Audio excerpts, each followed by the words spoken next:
Howdy, and welcome back here. We are in the last part of July here on episode 13, and you're probably noticing right off the bat, we have a different Forge Dragon. Well, I had to swap it out because the one we had for some reason was not compatible with our silo.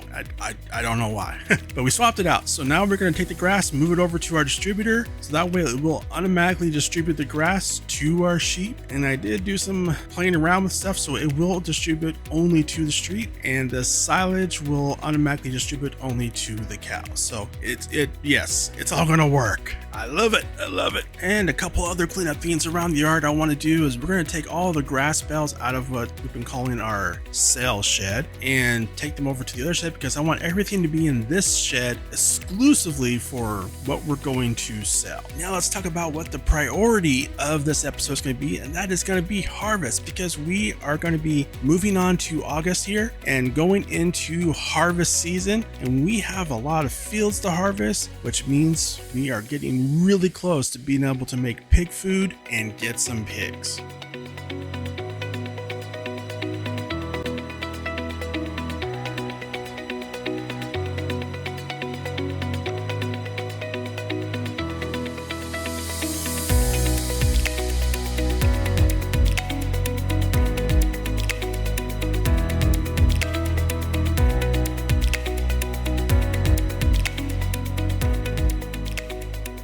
Now, before we can do any harvesting, we need a harvester. I mean, we don't have one. So we are going to go ahead into the town here, into the store, and pick up a harvester. We're not going to buy one. We're going to lease it just because we don't have the money to buy right now, and I don't want to take out loans. So we're going to lease them. We're actually have to get a couple of harvesters. We're going to have to get one for our grain crops. We also have corn. So we have to get a corn header eventually as well. In addition to that, we also are going to need to get a beet harvester, because one of our fields for our root crops for making the pig food is we're going to need to harvest those beets. Additionally, we also are picking up a trailer because we're going to need something to haul all of those grains and beets around. So yeah, it's kind of a necessity. But we're going to head back to the farm here, and I also wanted to mention real quick, if you have been enjoying this video and this series, be sure and hit that like button and also subscribe so you get notified of future videos.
we are now in the month of September, which means it's time to harvest some red beets as well as plant, because we got plant, so we have food for next year for the pigs. We're gonna start off here with hiring a worker to lime the field, get it all ready, and then we're gonna head into town and lease another harvester for harvesting those red beets.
So we all know red beets is a very high yield crop, and that was kind of the reason I went with a small field for doing the red beets. But even then, this is an absurd amount of red beets. We're gonna have way more than we need, which is good because we're gonna take it and make some money. We'll sell our surplus and make some money off of it, and after we make sure and positive we have more than enough to feed our cows. But let's continue on with getting the rest of this field harvested, and take the win.